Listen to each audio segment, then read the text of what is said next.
ഒരു 10 വർഷങ്ങൾക്ക് മുമ്പ് മുട്ട് മാറ്റിവെക്കൽ ശസ്ത്രക്രിയ എന്ന് കേൾക്കുമ്പോൾ അതൊരു വലിയ സംഭവമായിട്ട് തോന്നിയിരുന്ന കാലഘട്ടമായിരുന്നു.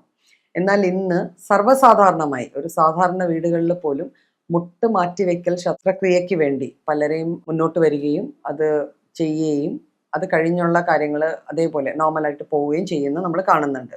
അപ്പോൾ ഇപ്പോൾ അതൊരു വലിയ വിഷയമല്ല. എന്തിനാണ് ആക്ച്വലി മുട്ട് മാറ്റിവെക്കൽ ശസ്ത്രക്രിയ ചെയ്യേണ്ടി വരുന്നത് എന്ന് നമുക്ക് നോക്കാം.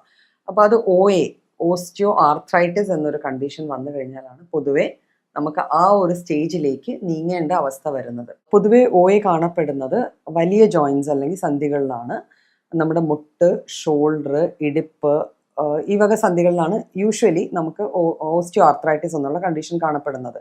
അപ്പോൾ ഈ ഓസ്റ്റിയോ ആർത്രൈറ്റിസിൽ ഒരു സന്ധിയിൽ വരുന്ന കുറേ കോമ്പണൻസ് ഉണ്ട്. എല്ലുകളുണ്ട്, എല്ലുകളെ തമ്മിൽ കൂട്ടിച്ചേർക്കുന്ന ടെൻഡൻസ് ഉണ്ട്, മെനിസ്കൈ ഉണ്ട്, ലിഗമെന്റ്സ് ഉണ്ട്, മസിൽസും എല്ലിൽ വന്ന് ജോയിന്റ് ആവുന്ന ടെൻഡൻസ് ഉണ്ട്.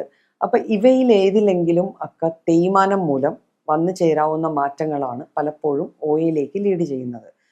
OA എന്ന് പറയുന്നത് ഒരു ഡീജനറേറ്റീവ് ഡിസീസാണ്. ഡീജനറേറ്റീവ് എന്ന് വെച്ചാൽ അത് നശിഞ്ഞു പോവുകയാണ് ആ ഭാഗം. ഇപ്പം എല്ലിൻ്റെ ആ ഭാഗം ഡീജനറേറ്റ് ചെയ്ത് ഇല്ലാണ്ടാവുകയാണ്.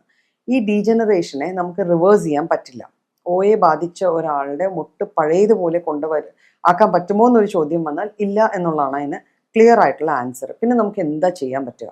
OA നമുക്ക് എങ്ങനെ പ്രിവെൻറ്റ് ചെയ്യാൻ പറ്റും? അപ്പോൾ ഇത് പ്രിവെൻറ്റ് ചെയ്യണമെങ്കിൽ നമ്മൾ ആദ്യം ഇതിൻ്റെ കാരണങ്ങൾ എന്തൊക്കെയാണെന്ന് അറിയണം. പൊതുവേ OA വരുന്നത് വെയിറ്റ് ബെയറിംഗ് ജോയിൻസ് ആണെന്ന് ഞാൻ നേരത്തെ പറഞ്ഞു. ഭാരം കൂടുതൽ വരുന്ന ജോയിൻറ്റുകളിൽ പൊതുവെ മെയിൻലി വരുന്നത് മുട്ടുകളിലാണ് OA കാണപ്പെടുന്നത്. അതിന് കാരണം ആ ഒരു ജോയിൻറ്റ്, ആ ഒരു സന്ധിക്ക് താങ്ങാൻ പറ്റുന്നതിൽ കൂടുതൽ ഭാരം ആ സന്ധിയിൽ വന്നാൽ അവിടെ OA വരാനുള്ള സാധ്യതയുണ്ട്.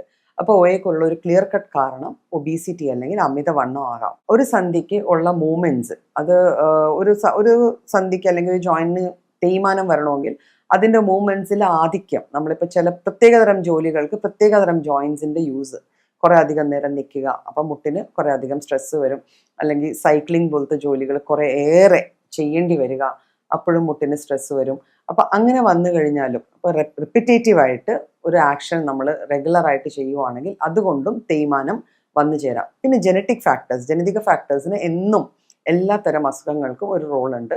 അപ്പോൾ ജനറ്റിക് ഫാക്ടേഴ്സ് ഉണ്ടെങ്കിലും ഒരാളിൽ OA ഡെവലപ്പ് ചെയ്യാനുള്ള ചാൻസസ് ഉണ്ട്.